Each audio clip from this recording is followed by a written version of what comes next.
Hi, everyone. We have a great episode for you today. It's with Dan Matuszewski, principal and co-founder of CMS Holdings. If you've been active in the cryptocurrency markets over the past few years, chances are you know who Dan is. Prior to founding CMS Holdings, he was the head of Circle Trade, one of the largest OTC desks in the industry. Prior to Circle, Dan was part of the early team at Kraken. And Dan's one of our favorite people in this industry. He's a complete straight shooter.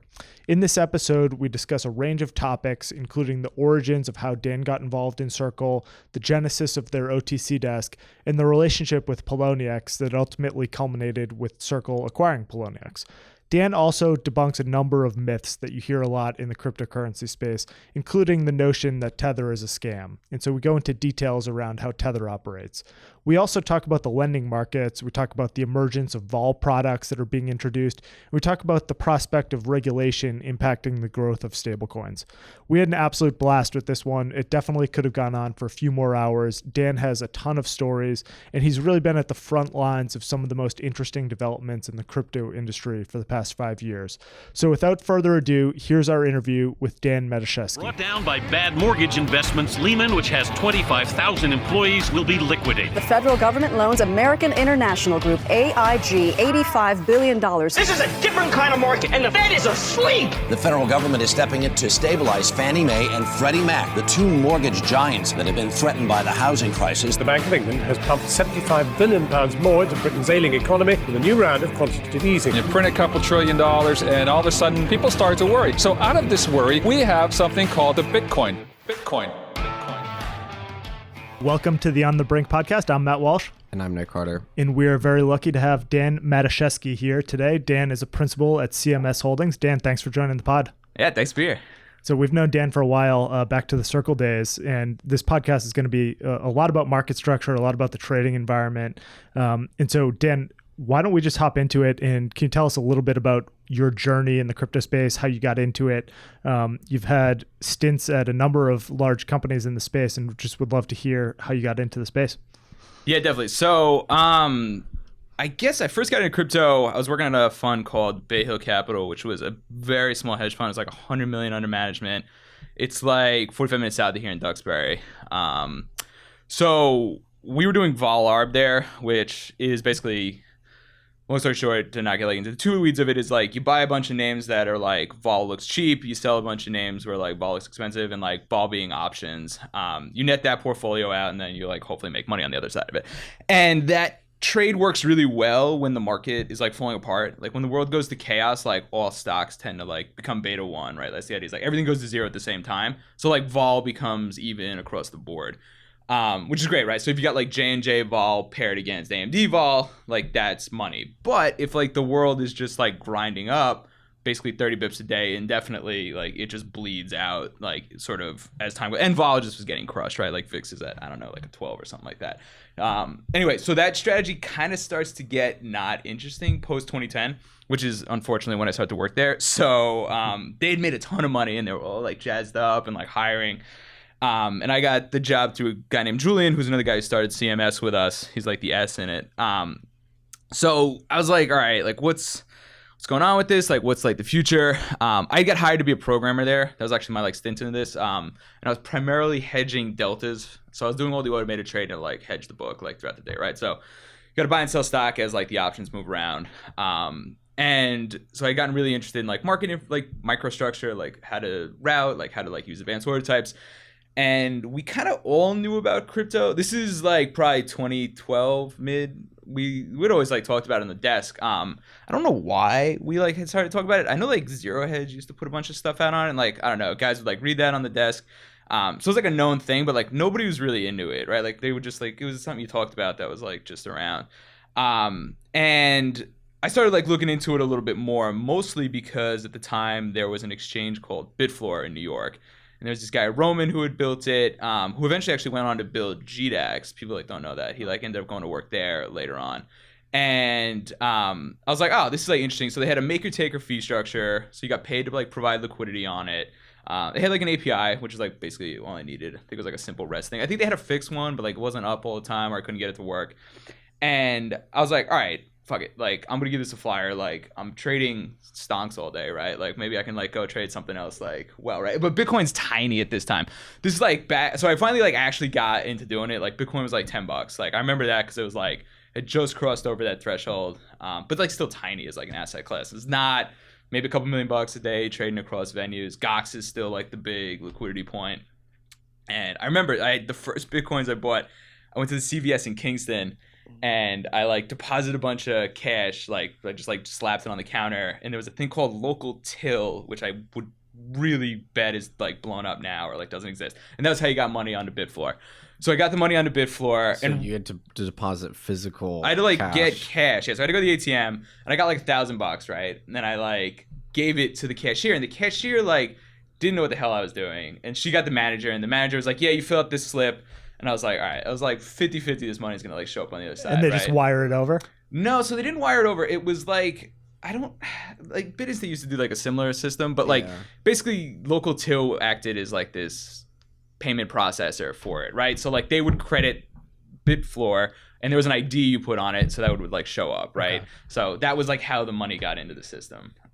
This was like real early days, right? You could bank wire in, but like I wasn't ready to do that, or like I didn't want to like sort of expose banking or anything to that either. And actually, to be frank, I don't think I had sent a wire at that point in my life, which is kind of like wire. So anyway, I was like, all right, this is the fastest way I can do it. I'll just deposit it at CVS. All right, so go back, like money's not on the account, like wait, like shows up that night. And I was like, all right, so this works. So like I'm in at least, like I can like do this. And really what I was doing in the beginning was Gox was like 80% of the liquidity, if not more. And all I would do is like peg Bitfloor to Gox, right? So like if Gox would rip up, I would just like lift all the offers. Otherwise, like I was pegging it two-way to like match Gox at all times. Like very simple sort of like automated like strategy on it. It was like making money. I don't know. It's making like $50, $100 a day, like on average. If there'd be a big move, it'd make like a couple grand. And then Kraken was just getting spun up. So we'd had a couple calls with Jesse via Bay Hill at the time because they got interested in buying equity potentially in some of these. So like we talked to CoinSetter, we had talked to Kraken, we talked to like a couple smaller ones. I never like went. It was like one, I forget what the heck the name of it was, but anyway, there's like a bunch of like there were all these exchanges like getting started. That we were like potentially looking to make an equity investment. It was really hard for us to like own crypto in the fund, like probably impossible. We never like really got that far like thinking about it. Cause at this time it was like also the price was starting to get interesting, right? So like we're going into 2013, there's that like first good run up where it's like, everybody's like, all right, there's something here. Like there's some like notional moving, like, hey, this thing could like stick. And some of the guys at Bay Hill actually bought some like sizable Bitcoin, which like worked out for him like in the end. The guy who ran that thing, this guy Alec, like got really into it too. So he was the guy looking to do the personal investments on like the equity side. So we were like looking at all the companies. So anyway, started talking to Kraken. Ended up basically doing what I was doing on Bitfloor on Kraken, right? Like same trading strategy, but it was like empty books out of the gate. And it like was a ton of the volume. I think I was doing like a quarter of Kraken's volume in like the early 20. Just individually. Just dicking around in my PA, like not like a real, well, it was tiny, like you didn't need to trade a ton, and like Kraken was really small. But anyway, got to know Jesse from it, right? Because I'm like obviously trading a lot, like talking to them. And this was really, really early on when Kraken got started. So anyway, they started talking to Jesse, and he's like, I went out to the conference in SF. It was like the CoinOS conference. And I was like talking to them there, and he's like, look, like we're like looking to hire a trader. I was unclear why they were looking to hire a trader, but I was like, all right, like there's not really anything you can do in crypto at this point from like a trading perspective, right? Like even if you were doing all the volume on these exchanges, like you were not going to be making enough money that this was like going to be a standalone business at that point. So I was like, if this thing's going to work out, there's really only a couple like investable real sort of corporates out there. Kraken was putting together their Series A or had done it, and I was like, all right, this is like a chance I could actually enter this industry. I can like take a flyer on it. Like the hedge fund's not doing poorly, it's not doing well, it's like not really going anywhere right now. And I was young, so I'm like, I'll take a flyer, like take this risk on it. So I went to work at Kraken. Okay. So this was 2013, probably summer-ish time frame. I'm like in there. I don't know, kind of loose on like exact time frames. But anyways, go to work at Kraken. Help them really on a lot of their market stuff that they were like looking to build out, just because I was like, I've used this, like I get it, and I know sort of what it needs to be. Was there, built out, I guess, a little bit. Like, so the desk as it exists now is not anything like close to like OTC wasn't a thing back then. Like nobody had huge liquidity needs. Right. Like it wasn't like this there was no need for this person to be doing all this stuff. And like there was so little going on. Like if you were running like an OTC desk, like in that time, like I don't know, you're doing like a trade every couple weeks or like a month. Like there wasn't like this huge vast need for like liquidity providers out there, beyond like some stuff that was like happening on the exchanges. So like I would take OTC trades if there were like people that were looking to do stuff, but like it wasn't like I was sitting around all day like looking at like net settlements and like make trades and stuff like that. It wasn't really what I was like involved in. I was really just trying to like sort of help them build that exchange side out. So Kraken was Kraken was my first time like ever working in crypto for like a crypto company. And I was like, this is fucking wild. I was like this seems like nobody knows what's going on. Like unclear if any of this is going to work out. Couldn't get banking for shit. Like banks were just shutting us down for payroll. Like it was unclear if we were gonna like have money to operate in like the next like 2 or 3 months. Like it was my first of all the first time working in a startup, working in a crypto startup, and like 2013, like nothing's standing on its own 2 feet. So definitely got a little spooked in terms of like, all right, is this like all gonna work out? Like unclear. Like it has like, don't get me wrong, like Kraken is a rocket ship now. Like that thing has like really worked out. And I'm happy too because I ended up actually exercising my shares when I like went out the exit door. I was like, fuck it, I'll take the flyer. But Circle raised some money in Boston at the time. So this was 2014. And you were still living in Boston when you were working? I lived in Boston the entire time. So I'd go out there for a month and then I'd come back. And then I'd go out there for a month and like come back. So I was like hopping back and forth. But I was still located in Boston. And John and Jeremy raised their Series A at the time. And it was super secretive. I don't remember if you guys remember like when they did this, like they like raised this money and like they never even like said it was like a Bitcoin related thing, but it was like kind of a Bitcoin thing. So like the whole thing was like veiled in secrecy and like it was in South Boston. It was over in Fort Point and I was living on G Street at the time. So like it's kind of like a walk from it. And I shot a cold email into them and I was like, hey, like I'm in Boston. If you guys are doing crypto, like happy to like chat, like love to like see what you guys are up to, yada, yada. Because there wasn't much of a crypto scene here. Like Anders and Selkis, who runs Masari now, like they were around and like they were running like the meetups, but there weren't any like real companies. There was the Armory guys were around here. Yeah, they were like, but they were in New Hampshire, so they weren't even like really here.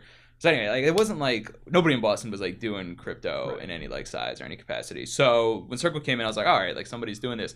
And like they had a good background. Like Jeremy had brought a company public before, and like they had both like had like real pedigrees. And Betcha, who was on here a couple weeks ago, was there at the time. It was like the three of them, and then like a couple engineers that they had like known from like their previous lives that were like working on the first iteration of it.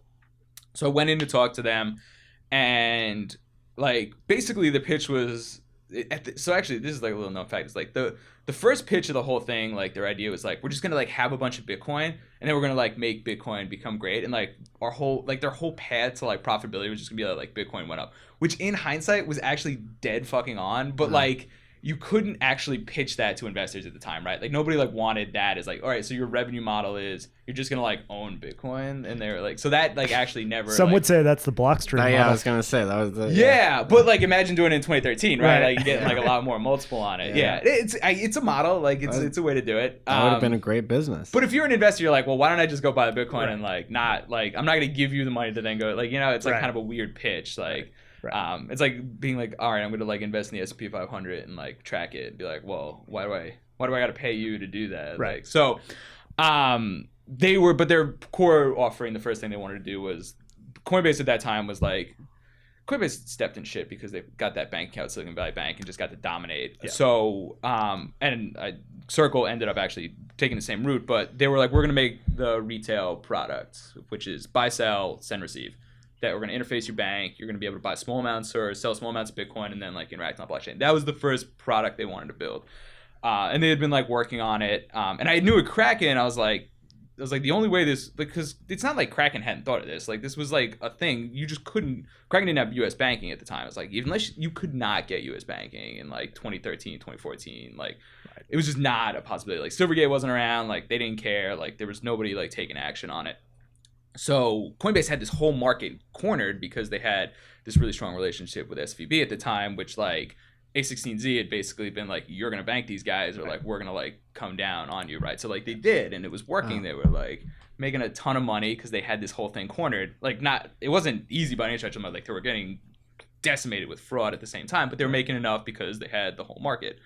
So that was my immediate concern was like, are you guys going to be able to do this? Like, are you going to be able to get a bank? And like, they had basically known that they were going to do the same thing that Coinbase had done. They were going to have their investors lean on Silicon Valley Bank to like make sure they like had banking to come in, which like worked. That was like a way to get like market share in it. So I was like, all right, keep in touch. Like, we'll like do something. And then it kind of went cold for a bit. So they were like building it out. They ended up hiring Josh Lim, who ran Treasury. He's at Galaxy now. And then once they did the full availability of like the product offering, they would reach out and they were like, hey, we need help like hedging this thing, like doing the open market operations on it. Do you want to come on board?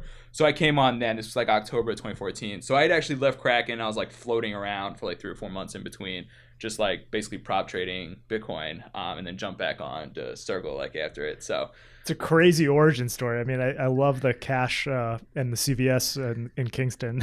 Yeah, but that's the only way you could do it. It actually, so that didn't end as well as it started because Bitfloor ends up losing their bank, as you will, right? Like impossible to keep a bank in that time frame. And I was not like just like happen. So because I'm making markets on the thing, right? So like the price of Bitcoin on Bitfloor blows out to the price of Gox, right? As soon as their bank is gone and they're public about it, like those spreads widen, right? Because you're gonna get coin and get the hell out.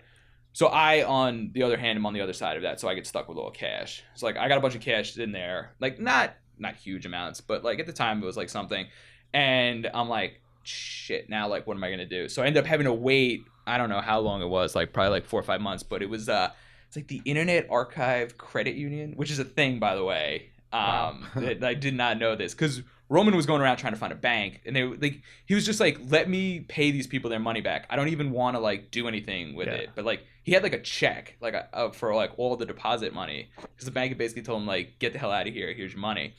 And finally that credit union was like, we'll let you pay everybody back. You can't have a bank account here going forward. This is like a one-off. You're like allowed to like basically, so which was really a solid do for them. So he got the money back to everybody like eventually, but like it took a while, and like he had to like process all the, I don't know how many friggin' like checks had to get like cut from that bank. It must have been a pain, but he did the right thing. He like made it all go through. But that was that also started like, in the back of my mind, I was like, all right, these exchanges have like real risk. I was like, this is just like keeping money at these things is like a problem. And like obviously then there's the Gox episode, and then like the first Bitfinex episode and Bitstamps like episodes. So, like there's a history of these that I eventually go to live through, which like helps shape like how I think about exchanges now. But yeah, so got the money out of that, worked out, but definitely not like, because Bitfloor's not around today, right? Like people probably don't even know about it. It's like, a whole generation of those exchanges like Trade Hill and a number of others. Trade Hill. Yeah, I remember talking to Trade Hill. We talked to Trade Hill at Bay Hill at the time, and like they were like in it, like they were only alive for like a week or something. It was a quick one, real quick. It was like in and out, like boom, done. And that was banking, I think, that like buried them on that front too. Banking is definitely the kind of the common thread on how to kill a crypto company. I was going to say, like, Circle ultimately lost that relationship with SVB. No. We still use SVB to this day. Coinbase lost it. Oh, Coinbase lost it. Yeah. So Silicon Valley Bank was still the primary bank that we used Circle Trade as of 4 months ago. We were still doing that. So but SVB's on you like a hawk. Like their compliance team is all over you. Like we had a really good compliance and like risk team at like Circle that like was constantly, but like look, like you're probably the riskiest client to SVB. And this is why they don't really bank other crypto companies currently. Like they'll bank funds and stuff that are looking to like do like one-off investments, but if you're actively trading crypto, like they don't want your business. Like we kind of grandfathered in and like paid them a lot in fees, and like they'd gotten comfortable with the relationship, but they're not looking to actively bank these things. Like it's Silvergate, it's Signature, it's like Metropolitan. Like that's like sort of where you bank now. It's better now, right? Way better now. Yeah, Silvergate really changed it. It was Metropolitan in the beginning too, but like they started really like sticking their neck out there, and they're like, look, and it worked out. Like Silvergate just IPO'd, right? Like it's they took a big risk on it. Like they're still taking a lot of risk on it. Like if there's one single existential risk to crypto beyond like any tech reasons right now, it's Signature and Silvergate Bank, and probably Silvergate because they're the biggest like one banking all these guys. Like if Silvergate shuttered tomorrow for like God knows what reason, that would be a huge problem for crypto. Like people don't really realize like how much money's flowing through that thing, and like how much like assets are like effectively custodied by like the desks that are sitting there at like one point. Like it would be a real ripple So effect. we couldn't just transition to a closed loop Bitcoin economy at that point? Well, that was 2013 to a degree, right? Like you had like these fake dollars that you were just like keeping at all these exchanges, like partially because they didn't have banks. Like it was weird. So what does that job look like when you took the job at Circle? I mean, at that point, it's liquidity for the payment app. What's your day-to-day looking like in that role? Yeah, so the beginning was just hedging the order flow that was coming across, right? So like we had this Coinbase model where you could like buy and sell, yada, but we didn't just pipe the flow through. So I don't know how Coinbase's like back end of that whole thing worked, but like there's two ways to do this, right? Like you just take the order flow and you like route it to the exchange. Or you let a centralized desk like take it, right? So like we would take the risk and like we could do what we wanted to fit with it. Like we could lean it short, we could lean it long, we could like buy it OTC, we could like buy it on exchange, like we could just not hedge it at all. Like we had free reign to sort of like trade that as like we saw fit, like within risk tolerance. And this is one of the reasons that we got pretty active in the OTC markets, right? Is because like the OTC markets had a lot of liquidity and like we were net buyers of like a large amount of coin like every day. Because that thing was always skewed buying. Like that's like you had or was selling on the thing, but like the net order flow was like almost always like buying. So like we were just sourcing blocks of coin out there, and like we were looking for like ways to do it OTC because like we would use exchanges, but like you could get a pretty good discount if you were willing to like be the liquidity provider for the OTC side. So the desk really grew out of its core mandate to just like hedge sort of the customer order flow, and like it was an easy pitch, right? We were like, hey, we can do this and keep doing this like extra stuff, and it like makes a little bit of money. And they're like, all right, just like make sure the risk is like buttoned up. And like that was sort of the mandate as it grew outside of it. So that's how the OTC part of the whole thing grew to be much bigger in it. And like we started becoming much bigger on the exchanges because if you're providing liquidity to the app, you can like provide liquidity to the exchanges. Like it's like sort of all the same business at like some level. Was there a definite turning point when management was saying, hey, now this time turn this into a dedicated business unit? This is not just a thing that's servicing a product as much as it is like a revenue generating business? I mean, the clear line was like when they got out of the Bitcoin part, right? Like when they got rid of it in the retail app and we were like, well, like we're going to keep doing this, right? Like this thing just throws cash off. And they were like, yeah, absolutely. And then it was like, all right, like this is definitely, but even before then, like I'd say it really actually kind of started once we started trading ETH. Like once like we picked up another asset that had nothing to do with like the app, we were like, all right, this is like a business in itself. Like this is like we're trading far beyond the needs of just like the liquidity of like the brokerage. We're also trading like 10 times the volume of like the net flow of that thing a day. Yeah. I'd be like, we'd have to like buy like 100 Bitcoin and we'd have traded like 15,000 over the course of the day and be like, all right, like clearly this is like beyond like the scope of just like this is much more the side part than it is. And then like at the end we were like not even paying attention to like the retail order flow. We were just like it just like flew into the risk like we never even thought about it. Like it wasn't like how we used to like. But yeah, I mean we started that thing like keeping risk on like spreadsheet. It was on Google Sheets and we'd like tally up all the trends. It was like a mess. And like we had like built it out in like real systems. But yeah, I mean I think definitely when we added like more assets that was like all right, this is really moving over. What was the thinking behind turning off Bitcoin? This was like so many Bitcoiners have this as a seminal moment where they're like traumatized by this. Yeah, like, it sucks. Circle I mean, that turning thing off was Bitcoin. awesome. Like, don't get me wrong. Like, I'm not obviously happy with like the path that like that whole took off. Look, there's a couple things. Like, the big thing probably was like Bitcoin was in a prolonged bear market for like you gotta like people forget like 2014, 2016, like. It was not like a great time in crypto, right? Like it doesn't look like it was going anywhere. Like volumes were really low. Like it sort of looked like it was dying out. And we definitely panicked a bit and like made this pivot. And also like it was very, very hard. And not hard, expensive, I think is like the better like term to like run the full compliance and risk needs of the crypto app. It was legal intensive, it was compliance intensive. There's a lot of fraud that like comes across like because Bitcoin's a great asset to steal and like we were taking credit cards and ACH, so like that's like a big problem that you have to deal with. So at some point you're like, how much of the rest of our business from this point we were like looking into like the payment, like the sort of Venmo type like app, how much of that are we going to let suffer so that we can keep Bitcoin running? And in hindsight now it's like, oh, you should like obviously, but like at that point in time it was like Bitcoin was like really tiny and it wasn't clear it was going anywhere. So they were like, we have to build this thing to a larger sort of world, and like they made a bet on that other part and ended up being wrong. Like I think it's really easy to just look in hindsight and be like it was like a terrible decision, but like in that moment it was hard. Like I feel that we made the wrong decision. Like I mean like I was the guy sitting on the crypto desk. Like I'm like obviously gonna be like the person who's like we should be like we should double down. Like we should start listing other stuff. Like it was a hard sell. Like it was unclear there was a path at that point in time. like where Bitcoin was, that they would be able to support a mainstream sort of business beyond the size that we were currently at. And I think that's like what spooked everybody. But like the world changed differently. So I don't know. It's hard in the moment to like know. Yeah. But it was bad. Like it was a big step back for us. That's like along with the Mike Hearn exit. That is one of the two like seminal moments. It's like, damn. Well, he's a board member too at Circle, or an advisor. Like it's not. Yeah, I mean that thought process definitely was in on it at some point. It was a great app, though. I mean, I remember at the MIT Bitcoin Expo in 2015, they were handing out cards, Circle cards, with like $10 of free Bitcoin on it. The price was like $200 or something. People didn't want them. Like it's wild. Like I remember those promos. Like nobody was redeeming them. Like nobody took them. Like we were giving this shit away, and like people didn't want it.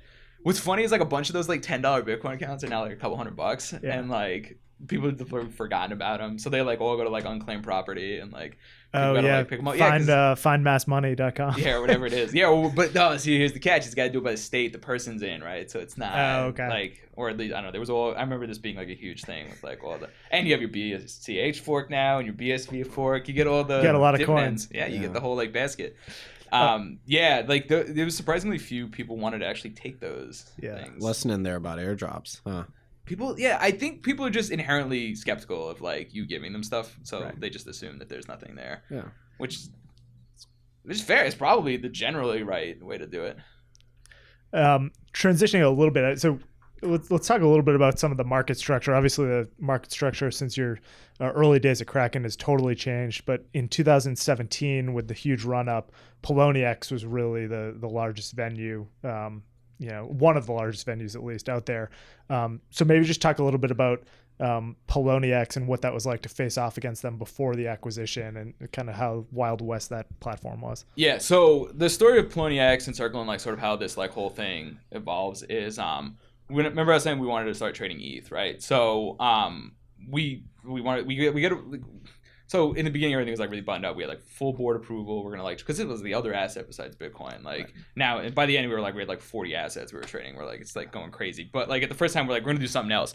Had to make sure everybody was like on board with it. But the big problem we had was, so we had an exchange with Kraken. Like we traded a lot there. And they had liquidity for ETH, but the real liquidity for ETH was on Polo. Like that's where the lion's share of this stuff was trading. So we're like, all right, if we're gonna start trading ETH, like we have to trade on Poloniex. But at that time, Poloniex was just like mirrored in like all these rumors. They're in, I don't know, like Eastern Europe. They're like Russian. Like they don't like, nobody knew who they were, where they were. Like there's a lot of rumors like flying around about it. So we have to do due diligence on any exchange that we do, and like we have to make sure they have an AML policy. We have to make sure they're like up to snuff, because like we get asked those questions by like, or I say we, but like Circle got asked those questions from state regulators all the time, right? And we had all the money transmission licenses and like the Fed. Like there was a lot of people scrutinizing everything we were doing, so we had to make sure that we were scrutinizing who we were trading with, right? So compliance is like, all right, you can trade on Poloniex. We have to know their AML policy. We have to at least know that they're not operating at like a sanctioned country. Like we have to know who these people are, because you don't want to be like getting involved in like some OFAC issue or something like you don't even like realize that you're involved in. So I reached out to Michael Groniger at Chainalysis, who Groniger worked with me at Kraken, so we were there at the same time. Okay. And we left at like a similar time, so I kept in touch with him through Chainalysis, and I was like, look, like if anybody knows who these people are, I was like, this guy probably has like, so I was like, hey, do you know the people at Poloniex? Like, do you like know who they are or what's going on? And he's like, yeah, they're actually like a client of ours. So I was like, jackpot, one, like they're buying compliance software, so like somebody's thinking about this somewhere internally. And then the second part of it, I was like, well, can you like intro me? And he's like, well, I got to make sure that they would want to be introed. So like he went and like talked to him. And like to this day, like it shocks me that they come back with like the intro. We like have a phone call with them. We're like, oh, like we're in Boston. And they're like, oh, like we're in Somerville. And if you're like listening to this podcast, and you don't know, like Somerville is basically like 15 minutes north of Boston. Like it'd be like they were probably as close to my office as like I was like coming in every day. So I was like, you gotta be like shitting me. This is like they've been here the entire time.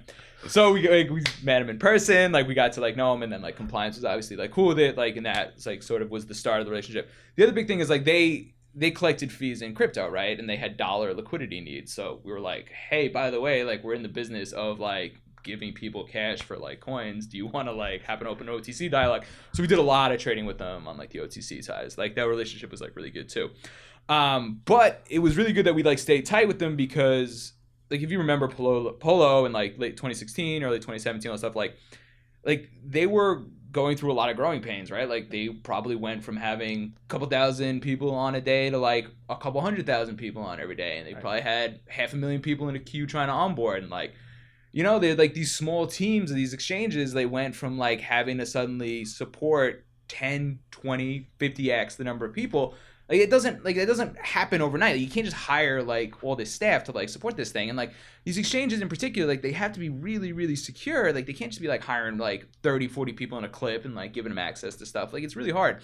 So we had a good line into Polo where like, hey, can we look at this deposit? Hey, can you like look at this withdrawal? Like, hey, can we get our limits bumped? So like we had a good relationship there, which like really helped us when ETH in particular, right? Because like ETH got really chunky and really big on the order flow fast during the ICO boom. So like we went from trading 50, 100,000 lots of ETH that were suddenly like 5, 10, $20 million, right? Like that happened really fast. So like we needed access to like real limits on these exchanges to be able to like move like real flow through.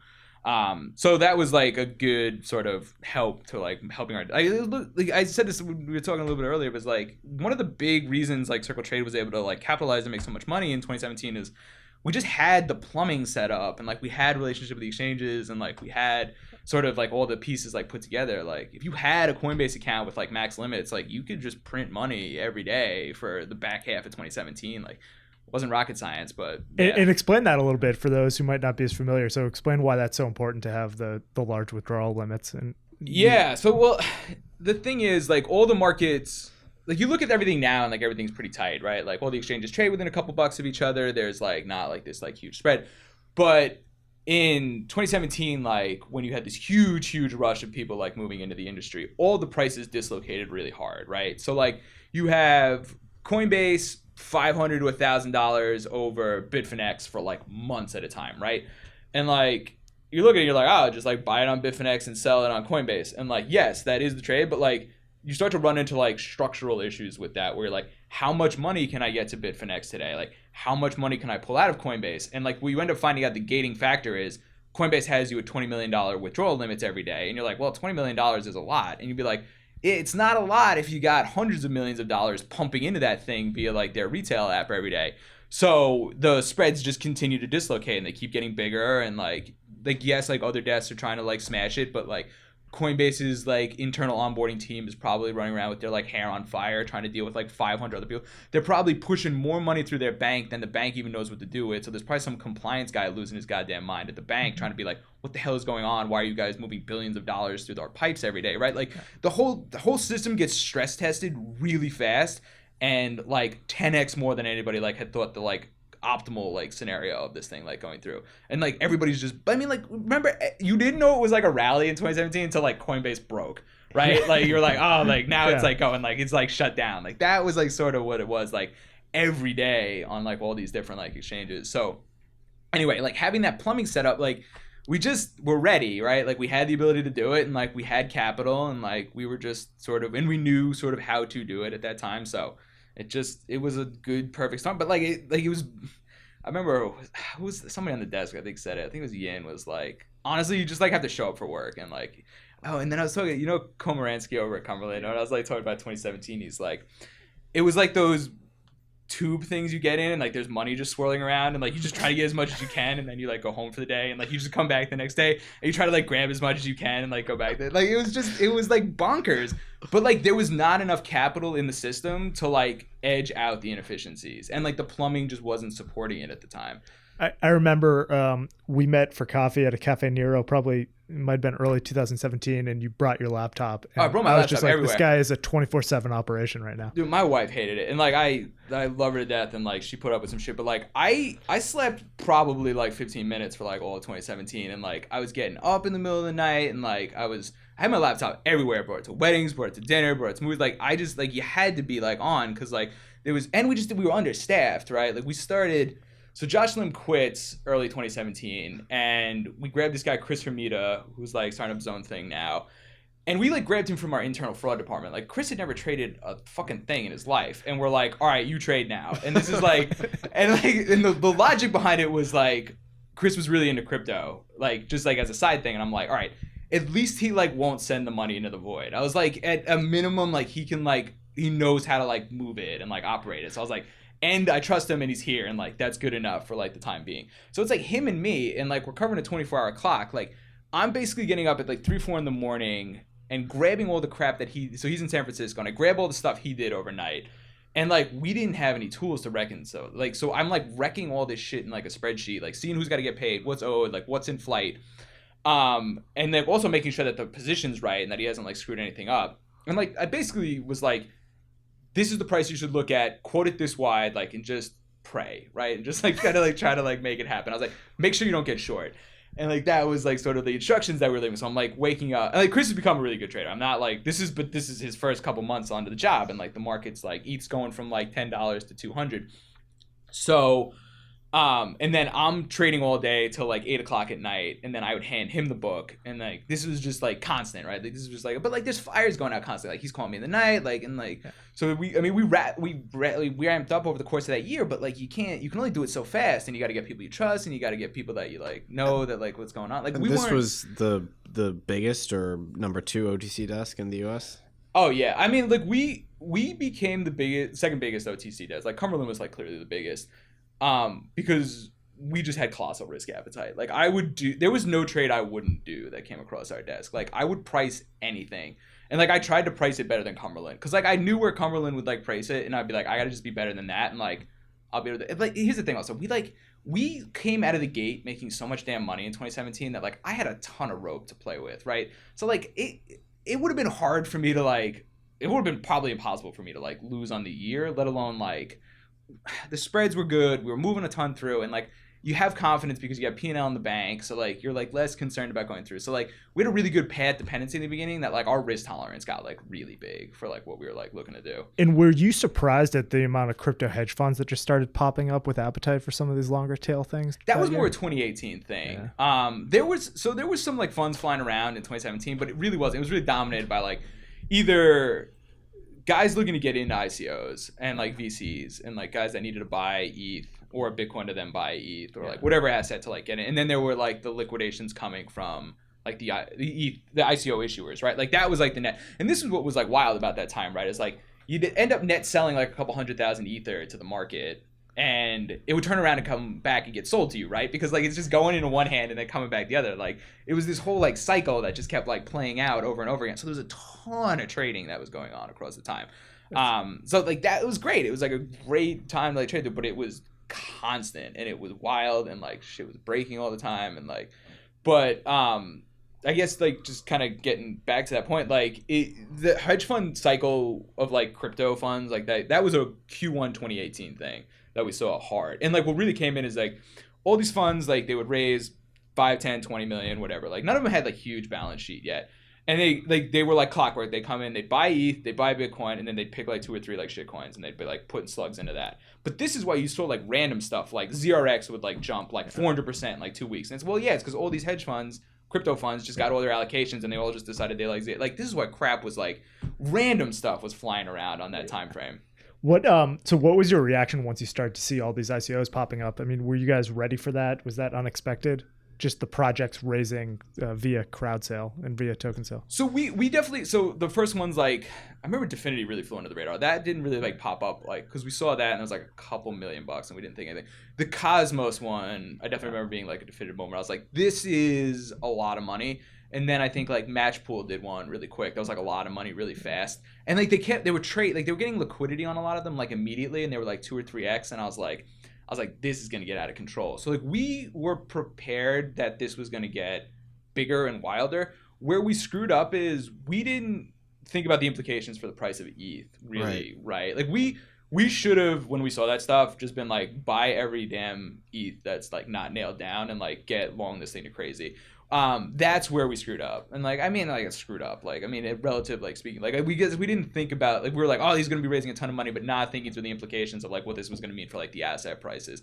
Like, we kind of thought what was going to, I mean, obviously it went way further than we thought it was. Like, I didn't think we'd be raising hundreds of millions, but I thought there was going to be like $20-25 million projects raising, but didn't think a ton about like what it was going to do to the underlying. Yeah. Did the, I mean, the converse is also true though. Like, if ETH appreciated so much because of the ICOs, then like obviously the end of the ICO boom was terrible for ETH. Did that like give you pause at any point? So we generally, as a rule, just don't go short these assets, just because like the risk is so crappy, and like I mean, we also need crypto on hand. Like, so, and I keep saying we, but like circle the time, like we needed to own crypto, right? Like if I'm buying and selling constantly, like I need inventory that I can like settle trades with, because I may not be getting coin in from you who sold to me for a couple days, but I got to send it out today, right? And like I need the coin on the exchanges to hedge stuff. So like we're naturally long as a business. Like that's just 100% true. Like you have to keep like working capital and a lot of this stuff. You can borrow it to some degree, but the borrow can get expensive, and like honestly just holding it outright, it's been like sort of great. So like we were never really short these things, that's for sure. I mean, like in hindsight, yeah, like that was like the trade. You're like this, like the wind got sucked out of the sails of this thing. But then it's like, when was it really over, right? Like it's hard to know. Like you can definitely look back now and be like, it was definitely over then. But like there were still raises going on, and then there were ICOs like well into 2018, 19. Yeah, I think once the big public one stopped, that was definitely like I mean, like they weren't just tossing an address up and being like, send it now. What was the level of sophistication of some of these teams that were doing ICOs? Were they coming to you and just saying like, help me solve this? I'm sitting on a bunch of ETH. I need to diversify. I need to get out. No, not at all. Like it was like, get me cash now. Yeah. So they were sophisticated in the sense that they wanted the risk off.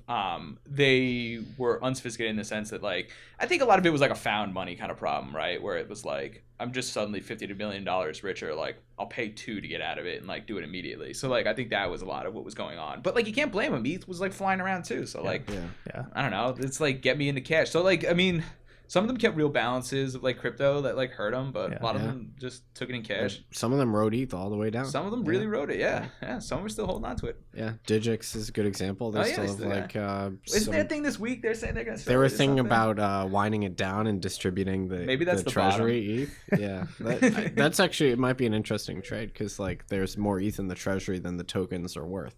So yeah, so I remember having a guy on the desk look at this in late 2018. I was like, because like when a stock trades under its cash value, I was like, who's the equivalent of this for like crypto? I was like, who could we buy and then bully them to like Aragon had this for a while. Them? Their ETH in their treasury was worth way more than the like market cap of the token. Yeah, but then I was like, well, like what am I gonna do? Like shake down some like it's hostile takeover. Yeah, like, exactly. Like how do you actually realize this? And I was like, it probably just doesn't work. There's no actual claim on the treasury, right. Unless you like threaten to sue them and you're like, this will go away if you like distribute. But I'm surprised they didn't do buybacks. I honestly thought some of them would. There was Economy just wound down their token and they gave people a share of a corporation, like because they made it like an actual a GmbH, German or Swiss corporation or something. Yeah, nobody wants that. Yeah, like so that's like a bad outcome because like you have the retail shareholder base. Like, now you can't sell it. Yeah, so. But like that's an interesting model, I think, like just winding up the token and like giving people, converting it into like equity. Yeah, well, it's like bad equity. Yeah, then you really run into the whole security issue. That's the problem. Yeah. So did you try and like secure relationships with miners to get those big chunks of like Bitcoin and ETH directly from source? So in the beginning, yes. So like in the earlier days, we like had pretty good relationships with a bunch of miners. Who like, because like here it was a natural like pairing, right? Like they were consistent sellers, we were consistent buyers because of like the retail flow on the app. The problem is like when stuff started to get like wild in like 2017, they all got like really rich really fast. So like also a lot of them like just stopped hedging, right? Like they kind of just like, well, I'm up so much, I'll just like keep more inventory. So like a lot of that happened. So like they sort of, and then they got richer and they got smarter and more sophisticated, and a lot of them have their own just like treasury functions now. Like the bigger ones just like manage it themselves, so like they're not like looking for. But yeah, in the early days we definitely had like minor pairings that we were just like, we'd buy all their flow at like 50 bips under, like, and then they would just mark it to XBX and we would just buy it. So this is great because like you're busting all these like industry myths. So like one of the big conspiracies is like that like virgin coins go for a premium because like they're clean. If that happens, I've never seen it come. People have pitched it to us and I'm like, absolutely not. I was like, and I've never seen anybody come to us trying to buy them. So like I've never seen demand side. People didn't actually. Okay, so there wasn't even a bid for like virgin coins. I mean, like people would one time, like people who didn't know what they were talking about would sometimes ask about it, and they'd be like, oh, are these like virgin coins? I'm like, no, these are just like fungible with every other coin. Like, then that would sort of like drop. But it was never pitched in a frame of like, I only want to buy these and I'm willing to pay more. The funny thing is there isn't even such thing as virgin coins because the fees go in the Coinbase output. So the fees themselves have a history and potentially are inheriting some taint. So it's not like, unless there's a zero fee block, there's no true like virgin coin anyway. Well, the best coins are the ones from the Silk Road because they've gone through the U.S. Marshals and they've been blessed by the U.S. government. Those are very clean. Yeah, Columbian, Draper, all those. That's so funny. Okay, this is great. We got to keep cranking on these myths, man. Like, miners always sold to us at discount. I mean, I wouldn't buy them if they weren't. Like, if they wanted more, then like it was just not going to happen. You would just get coins from somewhere else. Yeah. You want to debunk a huge myth? The friggin' people, like, because people forget about this now because there's no CNY cross. People always used to talk about like this flight to safety trade that was like happening of like people pulling money out of RMB into like dollars through Bitcoin. That was a bunch of bullshit because like it would trade cheap in RMB terms often. Right, so like in theory, if that trade were happening, RMB denominated Bitcoin on like the US, like assume that the USD RMB cross is like fixed, right? Like it's like what the published number is. Right. Then the RMB price of Bitcoin should be higher than the dollar price, right? Because people are buying RMB to then sell dollars. So like that trade should force that to go like that. It was the other way. Like it was cheaper to buy it in RMB terms, and then you could sell it. And you could actually do that trade because BTCC used to let you convert from dollar to RMB, which I'm pretty sure they weren't allowed to do, but they would do it if you like sent them a wire, and then they would give you RMB for it. Because we used to put the basis trade on all the time, right? So it would get expensive in RMB, 4 or 5%. We'd sell it, we'd just sit on the RMB and wait for the spread to collapse, and then we would like close it out. You take RMB risk in the interim. You could do a Korean won too, because remember that was trading really jacked up. Yeah, I was gonna say the kimchi premium was real. That was real, yeah. So we did that a bit. We did the RMB one a lot. But it wasn't like a flight to safety trade. It was just Korean retail just loved crypto, right? Right. And you couldn't arb it because it's, as far as we found, there was no good way in size to be able to arb that. Like you couldn't pull the Korean won back to dollars because there was like a law against. Like, there's only so much you can like. There pull was out. like capital controls or something, right? Right, exactly.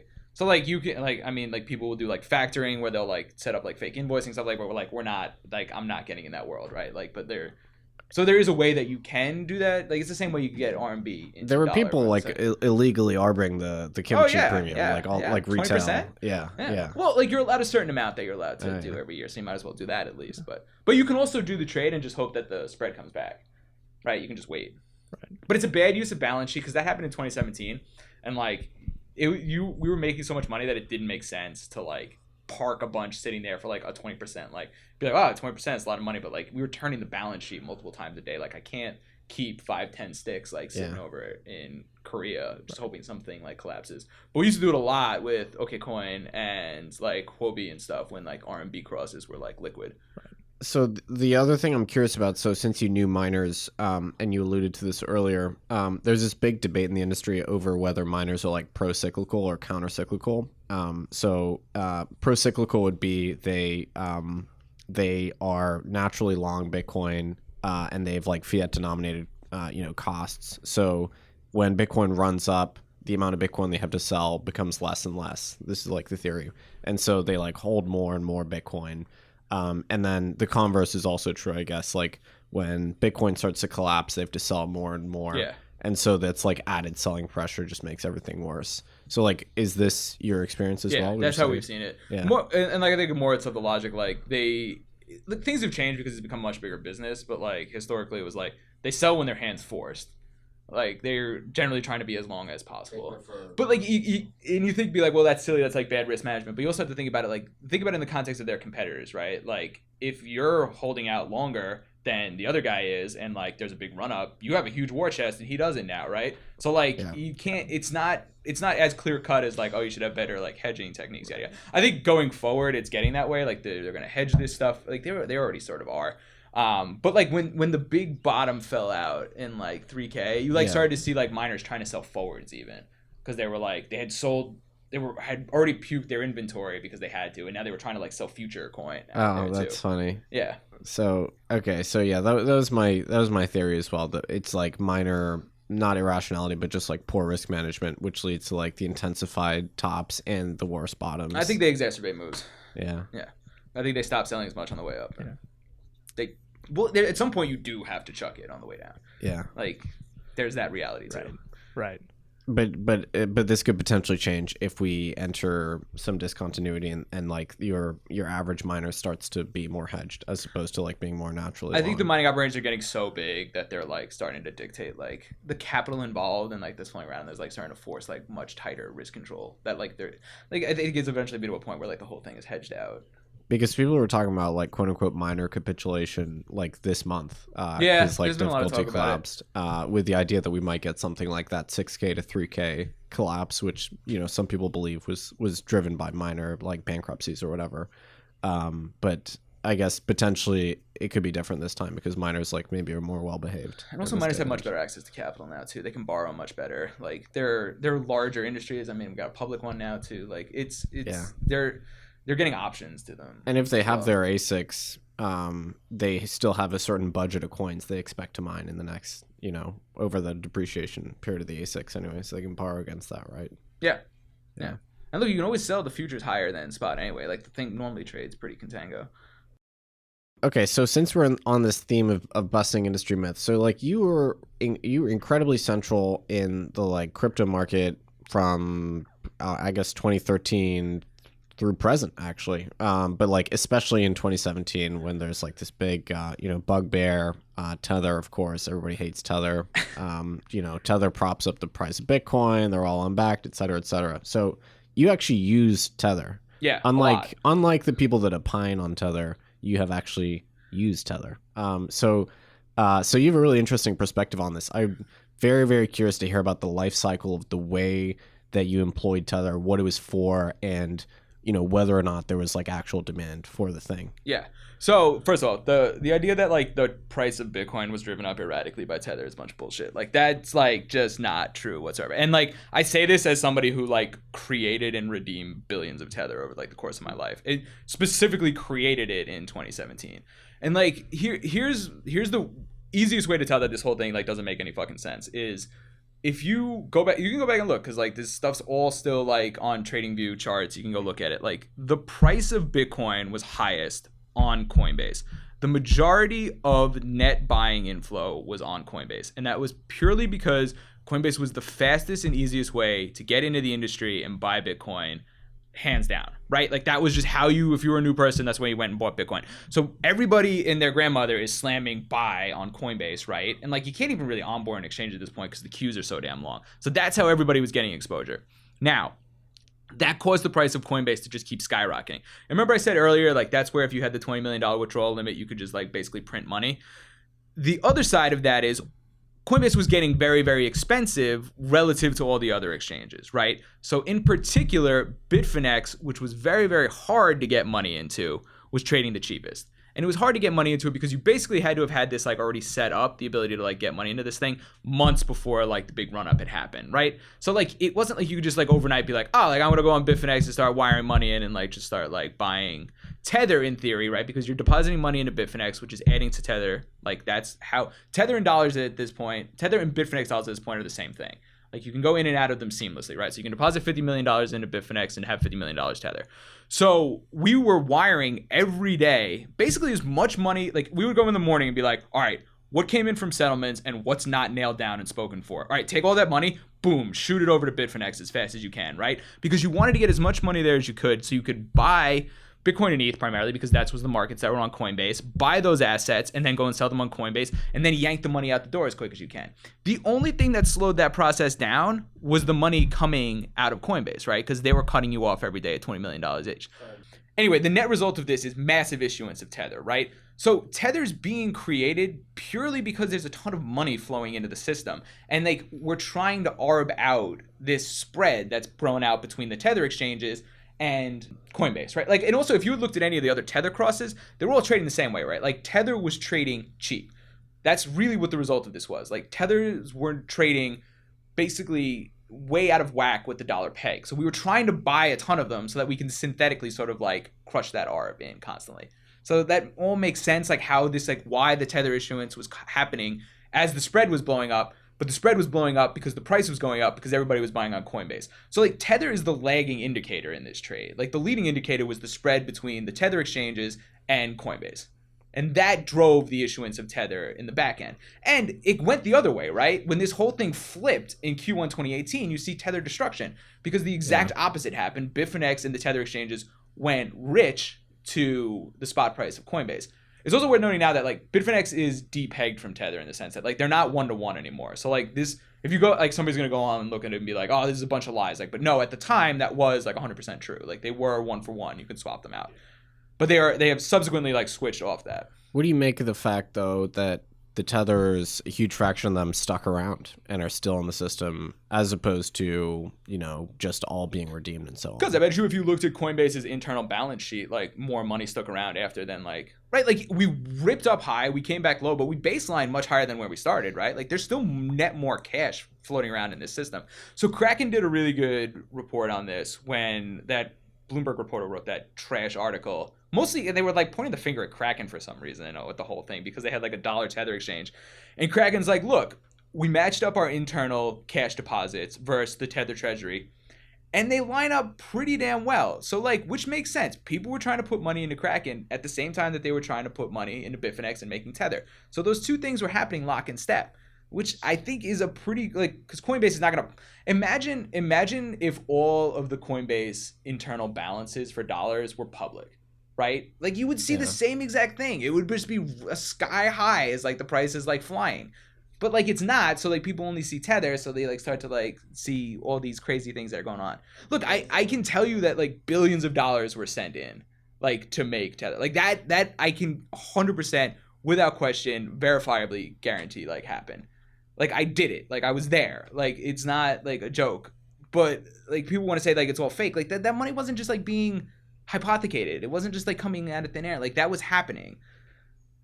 It's crazy that the transparency here is a total vice because people don't want to stick their neck out, right? Like I can like speak a little more freely than I used to, but like when I was at Circle, like I remember like having this conversation being like we should like say something like this is dumb, like we happen to know like it's wrong, like we should, but like internally they're like why should we get involved in this? Like there's a lot of hair on Tether right now. Like you don't want to be like named in all these like actions. You don't want like the New York AG like rolling you into this thing, and like you don't like there's no upside because Tether has like gotten like this bad rap on it. Like there's no upside now to associating yourself with any way, like let alone coming out and defending. And that's why nobody has. Like we weren't the only desk doing this, right? Like there were a bunch. How do you see the product? How do you see Tether being used now versus a couple of years ago? Now that there's more competition for stablecoins. Yeah, so I think you've got like this world now where USDC is the super regulated stablecoin, and like Tether, it's not like black market, but like Tether is like a little more like in the gray, right? Like, so you have two worlds. There's definitely a degree of people that like that aspect of Tether, right? Like they like that it's not like as like fully like sort of on the up and up. So you have people that want that flavor of it. Specifically, people we've seen in Asia like prefer that like. Here's the deal. Like, if something goes wrong with, like, USDC, like, there is no chance that, like, Coinbase and Circle are going to fight whatever regulatory body comes in. Like, they're going to just 100% give in. Like, just not a question asked. They're going to be like, what do you need us to do? We'll absolutely do it. Tether's going to fight, and they have, right? So people like that. People like to know that, like, maybe they won't just, like, hand over, like, or put all these KYC restrictions into the chain. Or at least they'll try to, like, fight it in a court. So I think that has earned, I mean, especially in crypto, right? Like, I mean, it's like this whole ethos, like that they're like, yeah, like, no, you gotta stand up for this stuff at some point. So I think that's where you see, and I think specifically we've seen this like out of Asia where they're like very concerned and much more aware of like sort of capital being seized at any point. That's amazing. So the discord between the crypto commentariat who says, well, you should evaluate a stable coin based on how credible the backing is versus the practitioner who says, actually, people evaluate the stable coin based on their ability to fight or resist regulators. Yeah, or like if they'll even bother, right? Like Coinbase and Circle have these huge businesses that they're not going to like, they've clearly shown that they're gonna like play ball with every regulator. Yeah. One thing I found strange, and this narrative is starting to take off a little bit, mostly thanks to Libra actually, is this idea that like so Circle authenticates like the edges of the network in terms of USDC, like deposits, redemptions, and creation. They'll like KYC you there, right? Yeah. But the internal hops, they aren't exactly supervising that. You know, there's no right. There's no information associated with that. So this is the same with Tether, right? Like Tether, there's you cannot create or redeem any Tether without doing full KYC AML. Like that's just, if people are telling you otherwise, like that's a myth. Like I could go to you and be like, give me $100 cash for like 100 Tether, and like but if you're going through Finex or like the Tether platform, like you're fully KYC. Like those endpoints are just as policed as everything else, and like comply. The point I was making though is that like it might be questionable for something like USDC to say, well, like we understand what's going on at the edge, but like we have virtually no insight to what's going on internally here. Yeah. Which like potentially doesn't necessarily comport with like how FinCEN sees the world. Right? Oh yeah, this is like 100% gonna like butt its head at some point. Like so it's just like a matter of time until regulators start asking really tough questions about like what happened here between Hop. So the argument though is like cash is the same way, right? Yeah. Like if you deposit or withdraw large amounts of cash to your bank, you gotta explain what's going on. But like every transaction that happens in, like, there's nothing stopping me from like giving you money right now. Like that's not police. Like why is it if it's digital? I mean that's the argument I'd make. I don't know if that's gonna work, but like it's 100% gonna. I'm very sympathetic to that argument, obviously. So I was at the Fed a couple weeks ago, because a guy named Bob Bench who worked at Circle who went over there. Like I was like talking on a panel and Bob is great. Yeah, Bob's great. Like this exact scenario has like, especially the cash argument has like come up multiple times like there, and they're like, well. Like it's sort of inconsistent if we're like everything has to be policed, but like everything doesn't in like the physical world. And they had the really good question of like if cash were invented today, right? Like imagine like there was like no like would it be legal? Yeah. Like, would that actually like fly? No, I mean like since the Bank Secrecy Act, we've been moving towards a domain where the government wants to surveil and have identity information associated with every single financial transaction. And like cash is like an edge case that they kind of hate. Right? Yeah, it's like legacy, and there's nothing they can do. You hit the nail on the head though. Like this is gonna come up. Yeah. Like this is regulators are aware of it. Like it's not. It's just nobody's like talking about it yet. Yeah. So paradoxically, I think the Tethers of the world might be more able to resist that as opposed to like the USDCs and might actually have more longevity. As long as they can keep their bank account. Right. I guess. Yeah. This is the Achilles heel to the whole thing, right? It's like at some point, all the dollars sit in bank accounts that can be basically hit, right? Like. Is there a regulatory regime somewhere where the Tethers of the world will eventually find their... Doesn't matter because they're dollars. Yeah. The U.S. government's going to exert jurisdiction. Unless you want to like make Euro Tether. But like they tried Euro Tether and like nobody really wanted it. People really like dollars.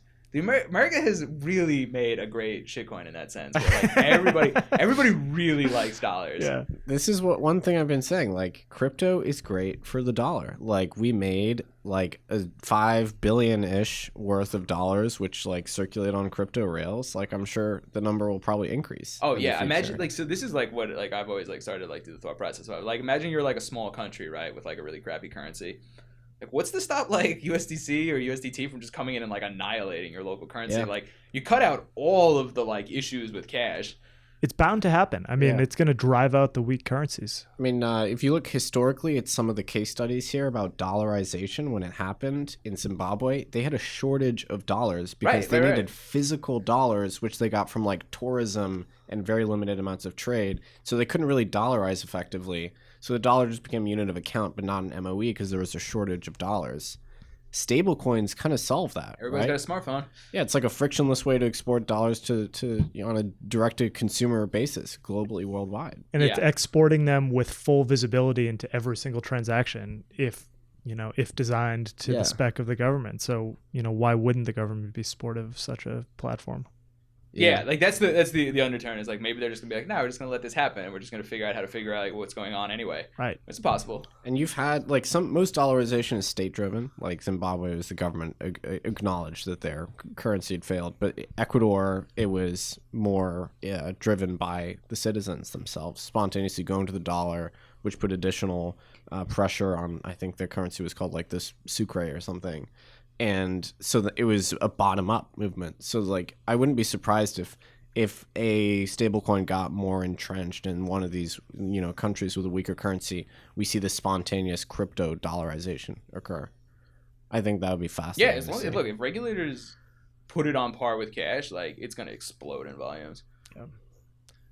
Yeah. So, Dan, I want to transition a little bit just to talk about the lending market quickly here. So, a lot of folks from traditional financial services take a look at some of the rates that you can actually get by lending out crypto assets, and they're really surprised at how high those are.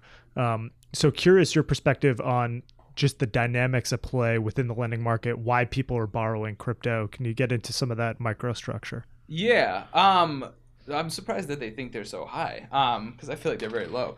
But I guess it's all just sort of the frame of reference you have. So there's a bunch of different reasons why like people borrow crypto. I can probably only speak to the trading aspect of it, though I guess I don't know what the other aspects of it. There's an implied lending rate for cash and for coin via the futures curve, right? And a lot of times that will get wonked out from like what spot lending markets are. So there's a lot of guys that are just like borrowing cash and or coin to like arb those inefficiencies out. So that's like a lot of what's going on. Then you also have the needs of like a lot of these desks that are actively trading. Like you need crypto, right? Like the base currency for like a lot of crypto is Bitcoin, and like some of it like even like other stuff. So you need like active balances, and like if you don't want to just be long that much Bitcoin, like you got to like borrow it otherwise. I mean, I actually think shorting is probably the least case that people are like using it on, because really futures are a better sell. They're like much more liquid, and like you can just do it. Like that's not like futures are very liquid now. You can just sort of go, if you want short exposure, you can do it via that. And like I said, you can sell the back of the curve almost always like higher than spot anyway, so you get roll down on it for free. Like why would you do it in the spot market? That's funny because some people have this. Some Bitcoiners say that like lending Bitcoin is like morally bad because it lets people short Bitcoin more easily. Well, I mean, like, but also here's the thing. Like, let's say you want to go trade on BitMEX, right? Like, you need Bitcoin to deposit onto it. If you don't want to have exposure to that, you have to borrow. Like, you may be getting long. You may not borrow 100 Bitcoin to go deposit on BitMEX to then go like trade. So I mean, like, look, some of it definitely like ends up as short interest, but like there were guys that were doing this trade on like the GBTC, right? Like where they're creating GBTC and they're like hedging the issuance with like the spot market or futures. So like they may be borrowing Bitcoin. Right. I think a lot of it's much more like arbitrage plays, and people like I think it's hard for like people who aren't actively trading to like not think of things in like binary directional bets. Like, oh, I'm either long or I'm short. Like there's way more than that that's like going on. There's like all kinds of like risk profiles. Do you what's your view on just the professionalization of some of the market structure here in terms of the exchanges, the custodians, prime brokerage emerging? Like where are we in terms of comparing this to another asset class, like a traditional asset class? It's still busted, right? Like we talked about this, right? Like the biggest issue is like you can't net positions across exchanges. You have to fully collateralize everything on every exchange that you want to trade. Like that's terrible. You have to take counterparty exposure to every exchange that you're like looking to operate on. So like it's not there. It's still, I mean, it's better than it was probably a couple of years ago. Like the infrastructure is better, like the actual tech, and like it doesn't go down, it doesn't bust as much. But in terms of like building sophistication into it, it hasn't really gotten much better. Like you still have those same problems. Yeah. So in terms of that kind of infrastructure, I assume that, opens up a lot of opportunities for you, which maybe is a good transition to CMS Holdings. So tell us a little bit about what you're building now and kind of what you guys are up to. You've partnered up with Bobby Cho. So Bobby was at DRW Cumberland for the longest time. Julian's worked with me forever. He worked with me way back at Bay Hill. I brought him in so he was one of the first guys I hired in 2017 when I was like, this is all just gonna like blow up if I don't like get a handle on it. So like we brought him in pretty quick to like build out the infrastructure side. So he's doing a lot of the tech heavy lifting. But known him forever. Yeah. So CMS Holdings is pretty nimble in the sense that we don't have any outside capital currently, so like we can sort of do whatever we please. We've been concentrating on some like inefficiencies like we see in the vol markets and in the futures markets. Like we've been doing a lot on those sort of things, but really like the world's our oyster. Like we do a lot of small cap sort of early stage stuff. Like we do tokens, like really anywhere that we think we can find edge, like we're willing to like deploy capital as like we see fit into it. And then, I mean, like we have like a small long bias, like just like obviously if you're in this, like you sort of inherently have that anyway. But I mean, really anything that we think is a persistent source of edge that we can like capture, like we're going to try to like deploy against it. Do you guys, so you're, playing a trading type of a strategy, obviously, but do you have a bias towards this industry in terms of things that you think are most exciting or categories of crypto assets that are going to be around for the long term? How do you think about that, or does it even matter? It doesn't really matter on like the short term stuff. Like I have like opinions of like what I think of like larger like sort of crypto on like time horizons longer than a year, but like that's irrelevant for like how we're like the time frames that we're looking to like capture and trade on. Like we're not looking to make like multi-year bets. Like it's just like if we were, we would be like raising and like doing it like on a much bigger size and scale, because I think we also know like our our skill sets really in like the shorter duration, like sort of strategies. Yeah. Would you say that the easy pickings in terms of arbing between exchanges are gone now? On the spot side, yeah, absolutely. Yeah, like that market's pretty much picked over. Like there's still like money to be made on that. It's just not like as interesting. And you need a lot of capital to like get it right. So like the returns as a percentage have like gone down considerably. It just got efficient over time. And like there's like large desks out there that are like doing this now. Yeah. Do you think it will have a big risk event in terms of a counterparty failure in crypto anytime soon? I mean, oh yeah, only because like, look, it's a really volatile asset and like everybody's levered. So like, I'm actually shocked that nobody blew up in 2017. Like shocked that nobody was like on the wrong side of something that like just got completely pear-shaped. Paint a picture. So what would that actually look like? I mean, is that an exchange going down? Is that just a fund or a desk blowing up? How do you think that manifests itself? Really depends. Like in order of like terribleness, like it's an exchange going down, like an exchange having catastrophic loss of funds. That would be bad on many fronts. And I think people have really gotten complacent and like forgotten that this like risk is out there because it's been a while since like exchanges security practices have gotten way better, but like stuff still happens, right? So that would probably be the worst case scenario, like ripple throughout the industry. And then second to that would be one of the lending desks blowing up because I don't know how daisy chained that risk is. I don't know how many guys are lending to guys that lend to guys that lend to guys that like the end. Like I don't know how tangled that web is on those desks like currently. So I think that would be pretty bad if something happened. And then like the spot OTC desks are probably the like that stuff will settle pretty quick and it's spot, so like you can only get so hurt on it. But the desks that are offering derivatives, absolutely, like guys that are offering like options, forwards, like facing people bilateral, it's still very small though. So I don't think that's as big like a concern. Like look, like if you had to tell me like what's the single biggest risk that could happen besides like an outright like China comes in and arrests everybody at OKX and Huobi, like that's like, but like just possible like what could happen and just like blows. I think like BitMEX just toasting and like all the funds being disappeared would be catastrophic. That would be like a Gox moment, like round 2. So we've talked about that in terms of what the actual impact would be on the price of Bitcoin. I think there's different schools of thought. Tom Lee has this theory that BitMEX represents quite a bit of sell pressure and the fact that they're taking Bitcoin denominated fees. And but the fees will just go somewhere else. I don't know. That'll like bounce around, right? Yeah, and then I guess BitMEX is also a source of buy pressure for Bitcoin because you need Bitcoin to trade on BitMEX. Right. And people go long it. It's also net, right? It's the net. There's net longs and shorts even. So. Right. It would just be bad because like everybody has exposure to them. Right. And like every desk would be taking a haircut at the same time. And do you see any viable competition for BitMEX at this point? There's definitely like OKX futures product predates BitMEX by a lot, like, and it's still liquid and it's still out there. There's other venues like Huobi, like FTX, like there's like other like venues out there that are like liquid that you could like go to. There's just so much coin on that thing at like one point, right? Right. Like it is a large single piece of this industry. What do you make of FTX? It's really burst onto the scene lately. People have very mixed opinions about it. So I mean, like, look, full disclosure, like, I own FTT, so like, I'm not like gonna like come at this thing like completely unbiased. But like that being said, like we use it a lot. It's liquid, it works. Like we realize that Alameda's backstopping the liquidity on it, so like there's risk. Like they could just like be like, nah, the market's no bid to go fuck yourself now, right? Like, and then we like don't have anything to do. So we understand that, but. Like I'm pretty comfortable with it because a guy named Ryan Salem from our desk like went there and worked in Asia, and like we know him really well. We trust him. Like I don't see any indication that they're doing this thing with like some long-term con. Like they have a really good business on like the sort of liquidity provisioning side already.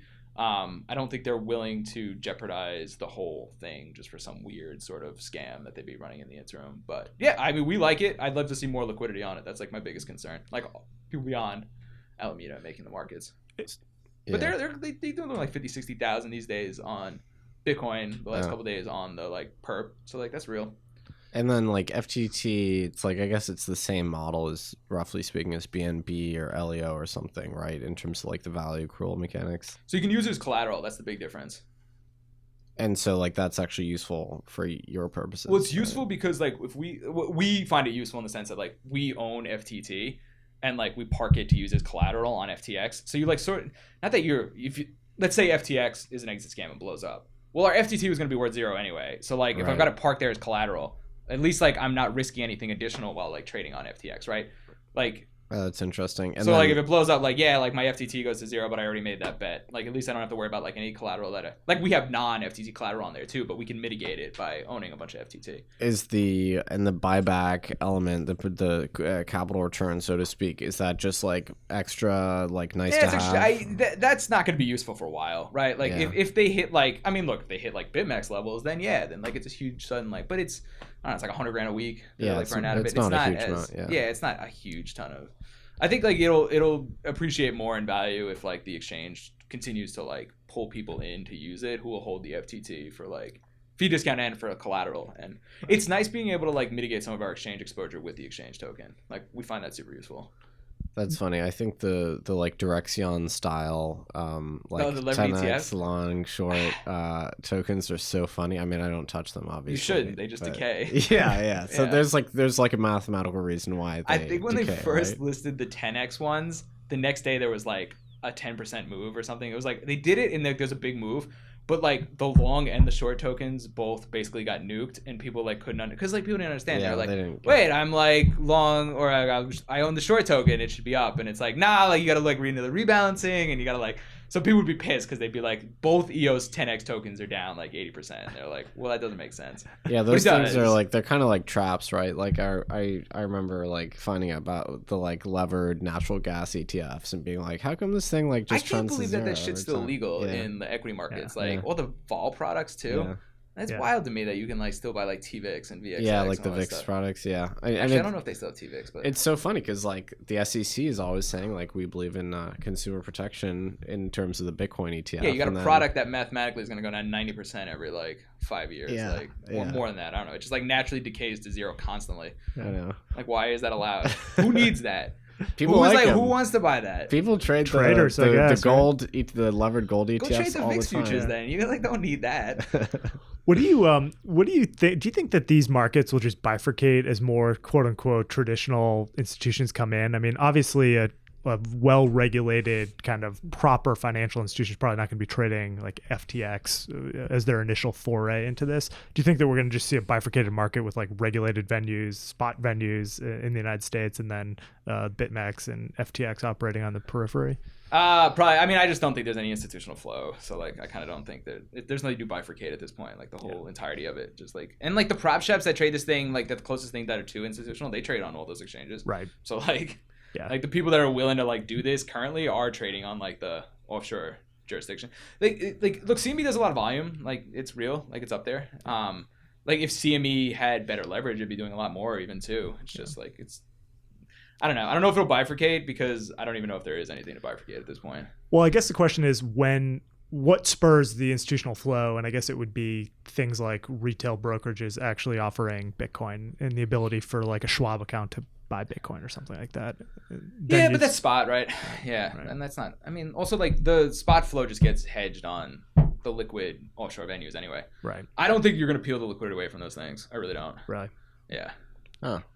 Even if there's some sort of like regulatory situation where the U.S. gets very serious about like, harassing BitMEX or whatever. Oh, I mean, if they force it, yeah, then you got to. But people find ways, right? You'll just like every desk now has like somebody sitting outside the U.S. like in another non-shore. Like we have it too. Like we have Julian, Toronto. We are like incorporating the Cayman. Like it's just like how you have to operate now. Yeah, and I guess the reason these things are sort of outside the reach of the law, I guess, ultimately is because the settlement is through Bitcoin or crypto or whatever. So that's what's helped, right? Like, BitMEX, like, there's no bank to seize yet for those guys, which has like very much helped them. Yeah, right. Yeah.